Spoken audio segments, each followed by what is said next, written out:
Morning student. मैं ममता शर्मा आदर्श बाल निकेतन उच्च माध्यमिक विद्यालय में हिंदी अध्यापिका आप सभी बच्चों का हिंदी ऑनलाइन क्लास में हार्दिक स्वागत करती हूँ। आवाज़ सुनाई दे रही है ना बेटा मेरी? गर्वित गर्वित हेलो, मैम। मेरी आवाज़ आ रही है ना बेटा? Yes ma'am.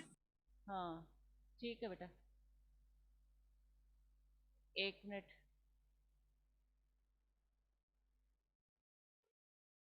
एक मिनट रुको।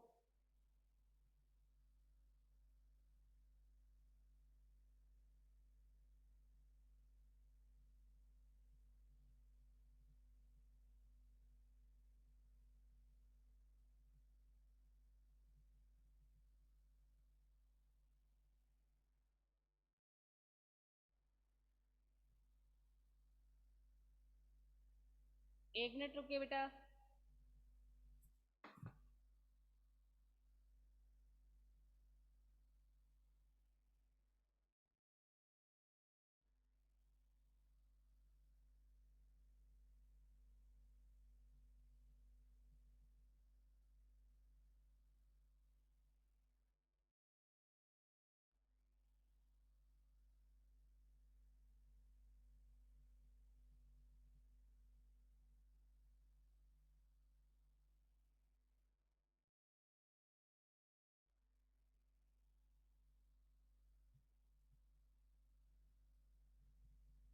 हेलो,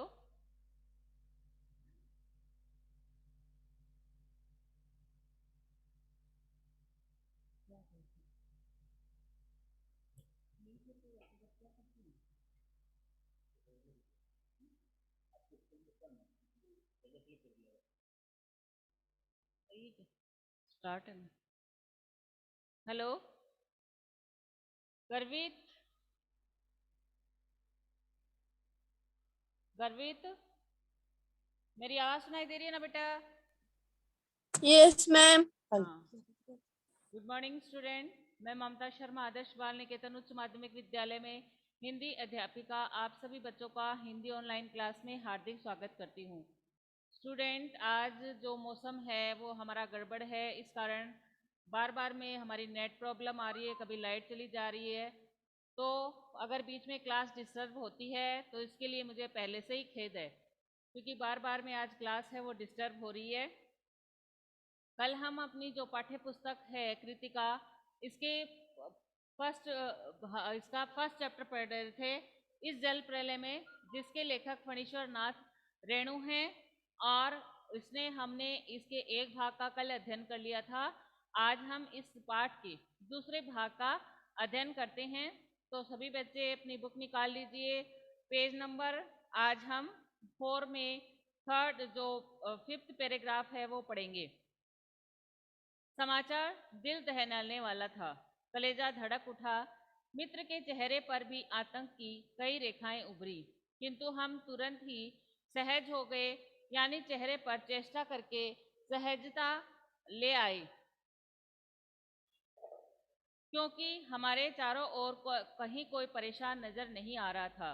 पानी देखकर लौटते हुए लोग आम दिनों की तरह हंस बोल रहे थे, बल्कि आज तनिक अधिक ही उत्साहित थे। हाँ, दुकानों में थोड़ी हड़बड़ी थी। नीचे के सामान ऊपर किए जा रहे थे। रिक्शा, टमटम, ट्रक और टेम्पो पर सामान लादे जा रहे थे। खरीद बिक्री बंद हो चुकी थी। पान वाले की बिक्री है वो अचानक बढ़ गई थी। आसन संकट में कोई प्राणी आतंकित नजर नहीं आ रहा था। आसन यानी पास हुआ संकट, यानी पानी है वो आगे बढ़ रहा था। इसके बारे में जानकर भी लोग है वो बिल्कुल भी आतंकित नहीं थे। उन्हें बिल्कुल भी डर नहीं लग रहा था कि पानी आ रहा है क्या, बल्कि और वो उत्सुक हो रहे थे जानने के लिए कि पानी कहाँ तक पहुँच गया, बाढ़ का पानी है वो कहाँ तक पहुँच गया है, इसका रूप क्या है। हालांकि वो इसके लिए वो तैयारी करने लग गए थे, अपना जो सामान है वो ऊपर रखने लग गए थे। और रिक्शा है, टमटम है, ट्रक है, टे, टेम्पो पर, इन पर अपना सामान है वो लादे जा रहे थे, ताकि जो उनका जो सामान है वो खराब नहीं हो और बाढ़ जो है वो लोग बच सके। इन्हें इस बात की बिल्कुल भी परवाह नहीं थी, बल्कि उनका उत्साह और हमें बढ़ता हुआ नजर आ रहा था। तो लेखक यही कह रहे हैं कि हमारा तो उनके लेखक और लेखक के मित्र का कलेजा तो धड़क रहा था, लेकिन और जो अन्य लोग थे वो उस बात से बिल्कुल भी परेशान नहीं थे, वो बल्कि उनमें और ज्यादा उत्साह नजर आ रहा था। और वो लेखक कह रहे हैं कि सभी खरीद बिक्री बंद हो चुकी थी, लेकिन पान वाले की बिक्री अचानक बढ़ गई थी। तो पान वाले की बिक्री अचानक क्यों बढ़ गई थी? क्योंकि सभी लोग बाढ़ का समाचार जानने के लिए कि पानी कहाँ पहुंच गया, उसका कैसा रूप है, इस तरह की बात जानने के लिए लोग पान की दुकान पर इकट्ठा हो रहे थे और आपस में चर्चा कर रहे थे। तब पान की बिक्री है वो अचानक बढ़ गई थी। अपना यहाँ से ये प्रश्न बन रहा है कि बाढ़ की खबर सुनकर पान वाले की बिक्री अचानक क्यों बढ़ गई?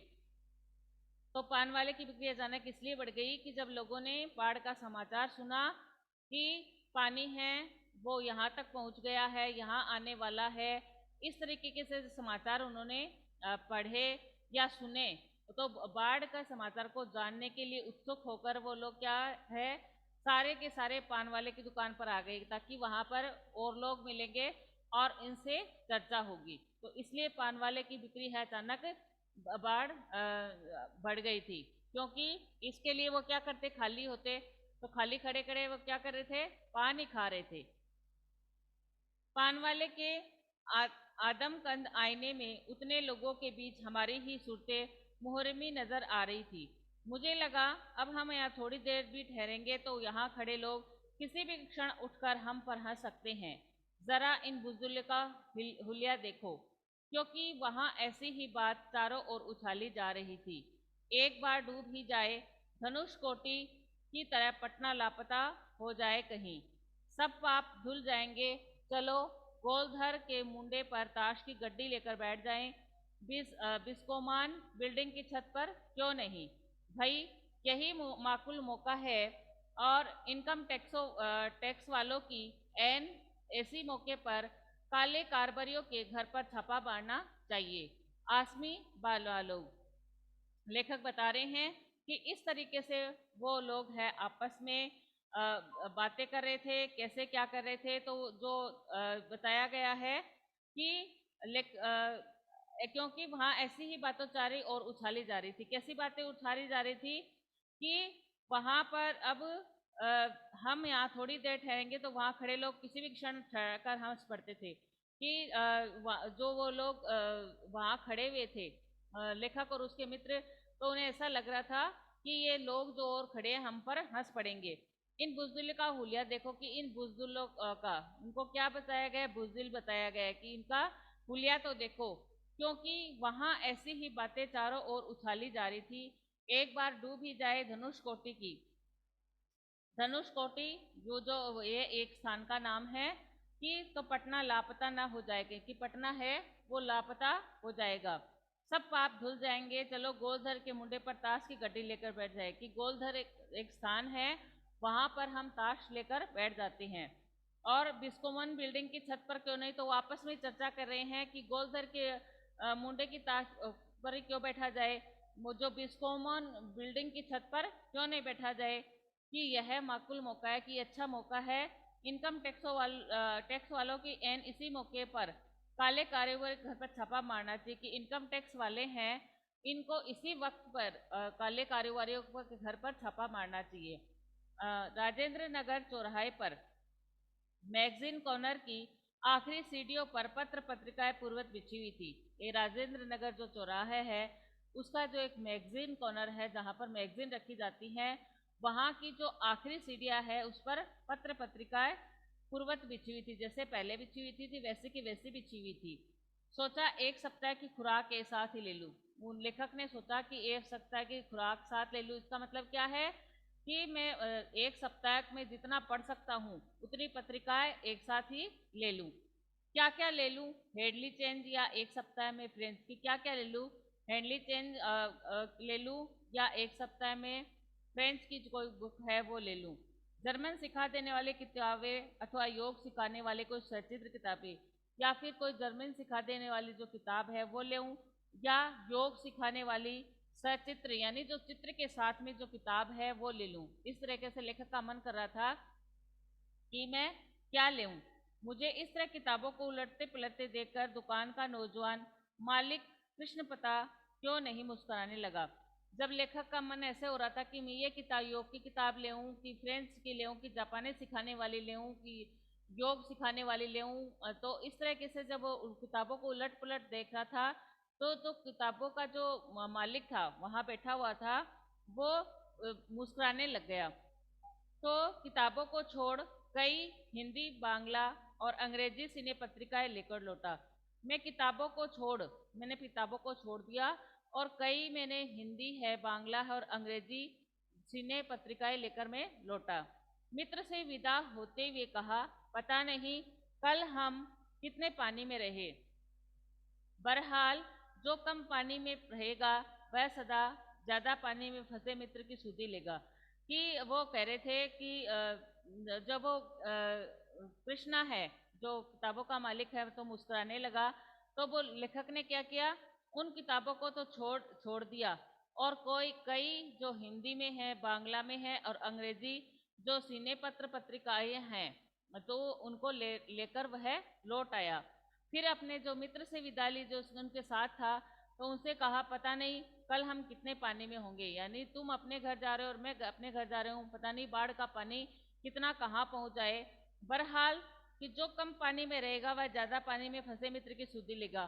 कि जो कम पानी में रहेगा यानी जिसकी तरफ बाढ़ का पानी है वो कम आएगा, वो अपने दूसरे मित्र की सुधि लेगा यानी उसको संभालेगा कि उसके पास कितना पानी आया है, वो कहीं पानी उसका घर पानी में डूब तो नहीं गया। इस तरह से उसकी सुधि लेगा। अब एक प्रश्न अपना यहाँ से बन रहा है कि राजेंद्र कहाँ पर सीढ़ियों पर पत्र पत्रिकाएं बिछी हुई थी। तो राजेंद्र नगर चौराहे पर मैगजीन कॉर्नर की आखिरी सीढ़ियों पर पत्र पत्रिकाएं बिछी हुई थी। इसको अंडरलाइन कर लीजिए आप लोग। और उनके जो लेखक हैं उनके मन में कौन कौन सी किताबें लेने का विचार आया, तो आप इसमें लगाएंगे कि हेनली चेन फ्रेंच जर्मन सिखा देने वाली किताबें अथवा योग सिखाने वाली सचित्र किताबें। इन किताबों को खरीदने का लेखक का मन आया। फिर आगे पढ़ते हैं। फ्लैट में पहुंचा ही था कि जनसंपर्क की गाड़ी भी लाउड स्पीकर से घोषणा करती हुई राजेंद्र नगर पहुंच चुकी थी। फ्लैट में पहुंचा ही था, लेखक कह रहे हैं कि मैं जब अपने फ्लैट में पहुंचा तो जनसंपर्क की जो गाड़ी थी वो भी लाउड स्पीकर से घोषणा करते हुए राजेंद्र नगर पहुंच चुकी थी। वो भी लाउड स्पीकर लगा हुआ था उसमें उसमें वो भी घोषणा कर रही थी। हमारे गोलभर के पास कोई भी आवाज चारों बड़े ब्लॉकों की इमारतों से टकराकर मंडराती हुई 4 बार प्रतिध्वनि होती थी। कि हमारे गोलभर के पास जो यहाँ पर रह रहे थे लेखक, उनके पास कोई भी आवाज है वो चारों ओर से बड़े ब्लॉकों की इमारतों से टकरा कर, यानी एकदम सुनसान माहौल हो गया था। तो इमारतें थी उनसे वो आवाज जो लाउड स्पीकर से जो घोषणा हो रही थी वो घोषणा वहां से टकराती हुई वापस प्रतिध्वनित हो रही थी। यानी बार बार टकरा के ऐसे लग रहा था जैसे बार बार में सुनाई दे रही थी।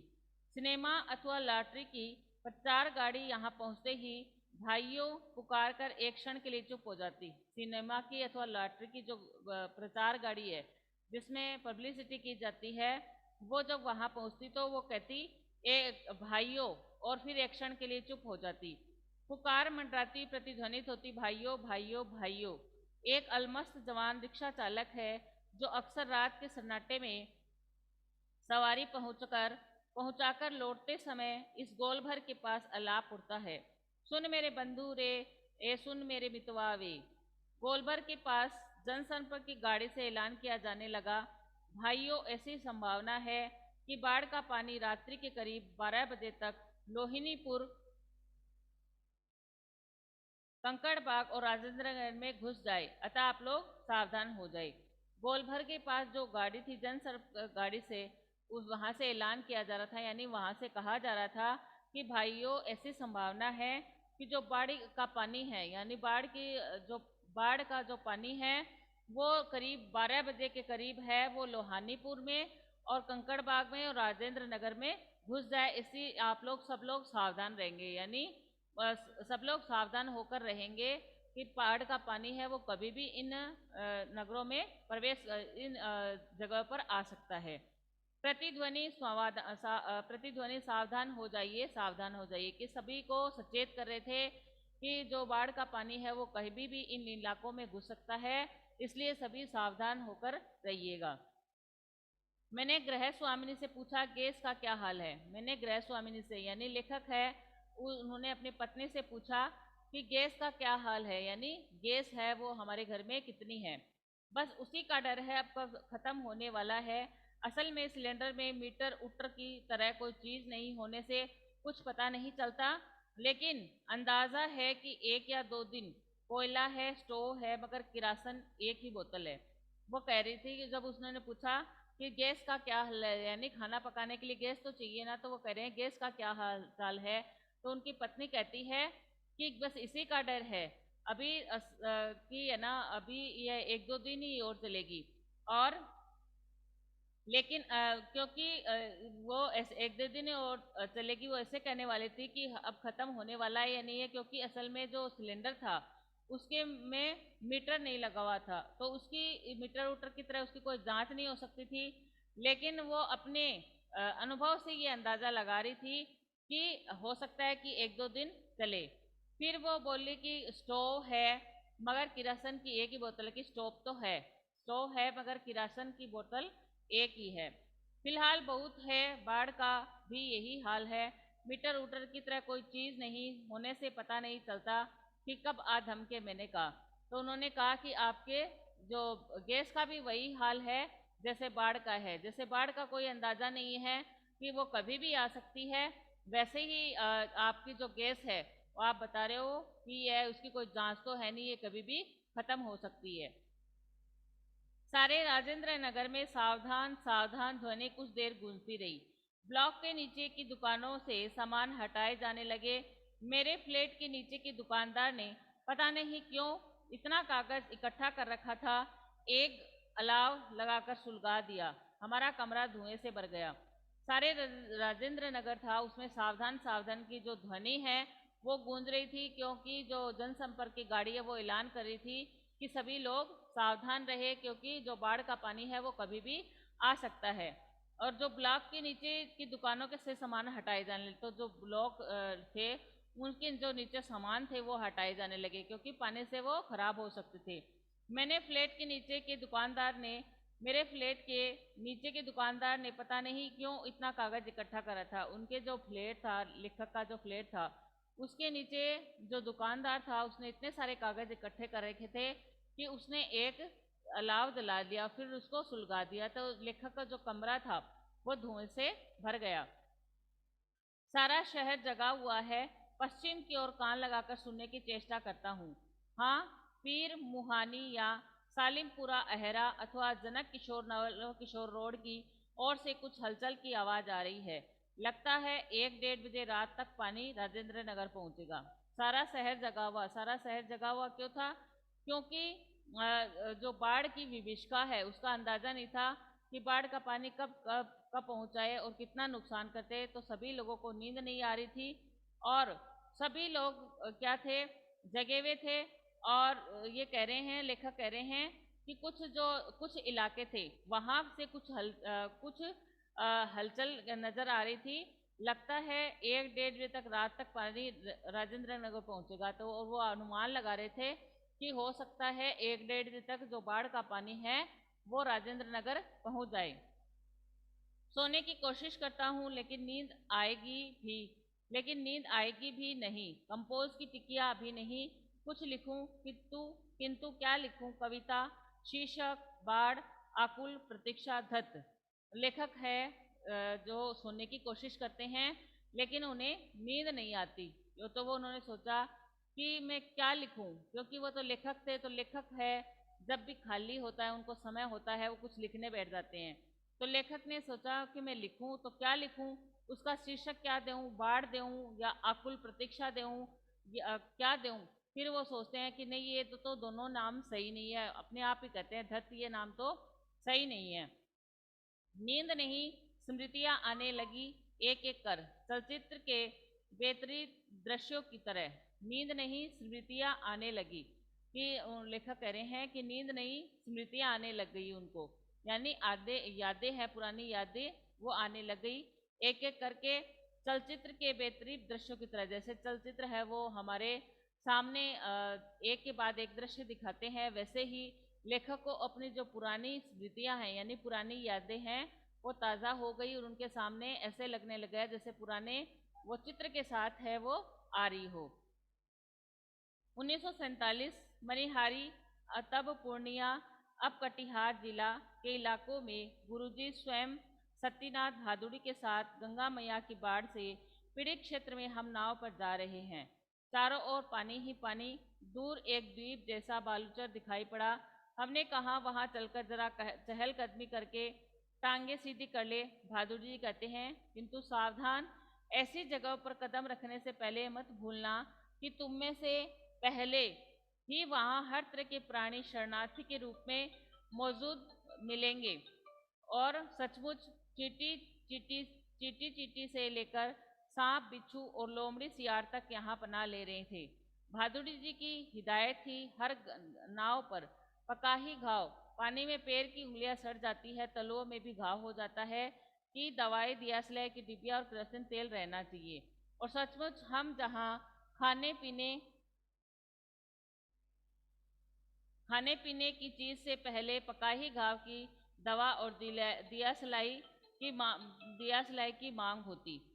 वो लेखक कह रहे हैं 1947 में मनिहारी जो अब जो पूर्णिया जिले में है के इलाके में, तो उसमें वो क्या थे, गंगा मैया की बाढ़ से पीड़ित क्षेत्र में हम नाव पे जा रहे थे। तो 1947 की उनकी स्मृतियाँ आने लग गई थी ना, उनको पुरानी याद आने लग गई थी। तो वो कह रहे हैं कि जब मनिहारी जिला है वो जो अब पूर्णिया है, अब कटिहार जिला है, तो वो उनके स्वर्गीय जो सत्यनाथ भादुड़ी के साथ है वो गंगा मैया के बाढ़ पीड़ित क्षेत्र के में जा रहे थे, यानी वहां पर बाढ़ आई हुई थी और उस बाढ़ को देखने के लिए वो सत्यनाथ भादुड़ी के साथ पे नाव पर जा रहे थे। तो चारों ओर पानी पानी था, दूर एक द्वीप जैसा बालूचर दिखाई पड़ा, तो दूर उन्हें एक द्वीप जैसा दिखाई पड़ा। हमने कहा वहां चलकर चहलकदमी करके टांगे सीधी कर ले।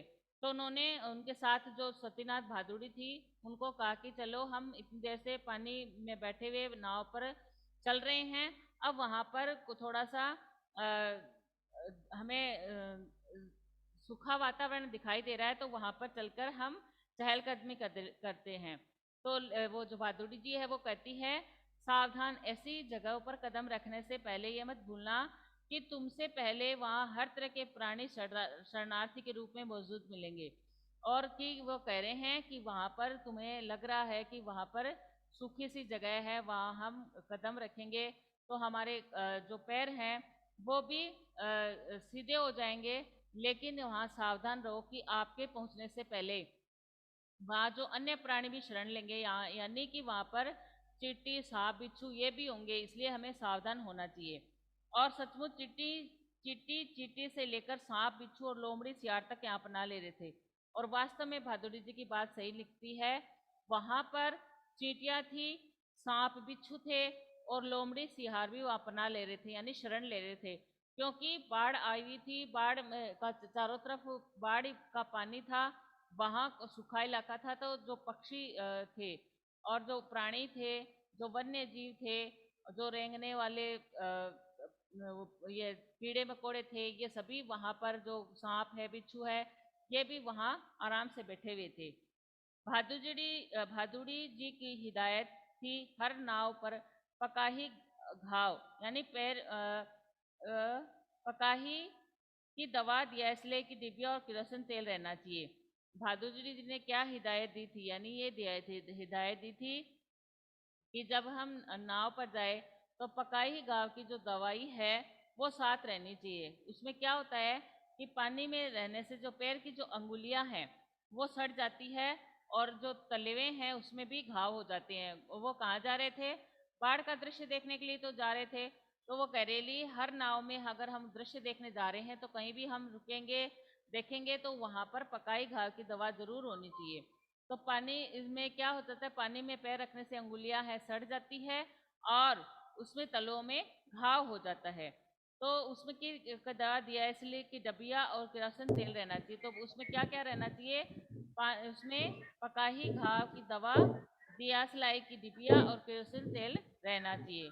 और सचमुच हम जहाँ जाते खाने पीने की चीज से पहले पकाही घाव की दवा और दियासलाई की मांग होती। और लेखक बता रहे हैं कि फिर हम कहाँ भी जहाँ भी बाढ़ के दृश्य को देखने के लिए जाते तो उसमें अपने साथ में जो पकाही घाव की दवा है और खाने पीने की चीजों के साथ पकाई घाव की दवाएं और दियासलाई भी हम जरूर रखते थे। 1949 इस बार महानंदा की बाढ़ से, माइक बंद कर लीजिए बेटा अपना। मनीष गोस्वामी माइक बंद करो अपना, क्लास डिस्टर्ब होती है बेटा। 1949 इस बार महानंदा की बाढ़ से घिरे वापसी थाना के एक गांव में हम पहुंचे। 1949 में उस बार महानंदा की बाढ़ थी, उसे देखने के लिए वो एक गांव में पहुंचे। हमारी नाव पर रिलीफ के डॉक्टर साहब थे। तो उनकी नाव पर कौन था, जो रिलीफ के जो डॉक्टर साहब थे वो थे। गांव के कई बीमारों को नाव पर चढ़ाकर कैंप में ले जाना था। तो गांव में जहां पर बाढ़ आई हुई थी वहां पर कई लोग हैं वो बीमार हो गए थे। उन लोगों को लेकर वो नाव पर चढ़ाकर कैंप में ले जा रहे थे, यानी वहां ले जाकर उनकी जो दवा पानी की व्यवस्था कर सके, उनका इलाज कर सके। इसलिए एक बीमार नौजवान के साथ उसका कुत्ता भी कुई कुई करता हुआ नाव पर चढ़ आया। डॉक्टर साहब कुत्ते को देखकर भीषण भयभीत हो गए। तो एक बीमार नौजवान था, वह जब नाव पर चढ़ा तो उसके साथ उसका एक कुत्ता भी कुई कुई करता हुआ उस पर चढ़ गया। तो डॉक्टर साहब उसको देखकर, उस कुत्ते को देखकर डर गए, भयभीत हो गए और चिल्लाने लगे, आरे कुकुर नहीं, कुकुर नहीं, कुकुर को भगाओ। वो बोले कुकुर नहीं, इसको नाव पर कुकुर को नहीं बिठाना, यानी कुत्ते को नहीं बिठाना है, इसको भगा दो। बीमार नौजवान छप से पानी में उतर गया। तो जो बीमार नौजवान था, जब उसने, डॉक्टर साहब ने मना कर दिया कि इसको हम साथ में नहीं ले जा सकते, इसको यहाँ से भगा दो, तो बीमार नौजवान था वो पानी में कूद गया। हमारा कुकुर नहीं जाएगा तो हम नहीं जाएगा, और बोला कि हमारा कुकुर नहीं जाएगा यानी हमारा कुत्ता नहीं जाएगा तो हम भी नहीं जाएंगे। फिर कुत्ता भी छपाक पानी में गिरा। फिर जब जैसे ही नौजवान है वो पानी में छपाक से गिरा तो उसके साथ ही उसका कुत्ता भी वो पानी में गिर गया। हमारा आदमी नहीं जाएगा तो हम नहीं जाएगा। तो उसने कहा कि हमारा आदमी नहीं जाएगा तो हम नहीं जाएगा। परमान नदी की बाढ़ में डूबे हुए एक मुसहरी, मुसहरी एक जाति है जो दोने पतले बनाने का काम करती है। जो दोने होते हैं ना, आप भी खाते हैं दोने में, तो पतले बनाने और दोने बनाने का काम करती है वो मुसहरी जाति। तो हम एक मुसहरी मुस्तोरे की बस्ती में राहत बांटने गए। अब हम इसको अंडरलाइन करेंगे कि जो लेखक ने किस घटना का जिक्र किया है जिसमें कि नौजवान के साथ उसका कुत्ता भी वो पानी में कूद गया, यानी किस मनो को प्रकट कर रहा है। तो ये जो कहानी है हम यहाँ से एक बीमार नौजवान के साथ से लेके और हम भी, हमारा आदमी नहीं जाएगा तो हम नहीं जाएंगे, यहाँ तक अंडरलाइन कर लीजिए। एक बीमार नौजवान से लेके आदमी नहीं जाएगा तो हम नहीं जाएंगे, इस घटना को आप रेखांकित कर लीजिए, इसको अंडरलाइन कर लीजिए। वहां लेखक कहाँ गए थे राहत बांटने के लिए, मुसहर जाति में, इसको भी अंडरलाइन कर लीजिए। मुसहरों की एक बस्ती जो दोने पतले बनाने का काम करते हैं उसे कहते हैं मुसहरी। तो लेखक है वो रिलीफ वर्कर थे ना, तो वो वहां बाढ़ आई हुई थी तो वहां पर वो राहत बांटने के लिए गए थे, इसको भी अंडरलाइन कर लीजिए। एक मुसहरी में हम राहत बांटने गए। खबर मिली थी कि वे कई दिनों से मछली और चूहों को झुलसाकर खा रहे हैं। उन्हें क्या खबर मिली, जहां पर बाढ़ आई हुई थी, कि ये कई दिनों से वहां पर खाने पीने की व्यवस्था है वो भी खत्म हो गई है और ये लोग कई दिनों से मछली और चूहों को झुलसाकर खा रहे हैं, यानी चूहे और मछली वो खा रहे हैं, किसी तरह जी रहे हैं। किंतु टोले के पास जब हम पहुंचे तो ढोलक और मंजीरा की आवाज़ सुनाई पड़ी और किसी भी ऐसे सुनने में आया कि किसी भी तरह जी रहे हैं, उनके पास खाने पीने की जो खाद्य सामग्री है वो खत्म हो गई है। उनको जो भी मछलियाँ चूहे जो मिल रहे हैं उनको वो खा रहे हैं। लेकिन जैसे लेखक हैं उस बस्ती के पास पहुंचते हैं तो उन्हें ढोलक और मंजीरे की आवाज़ है वो सुनाई देती है।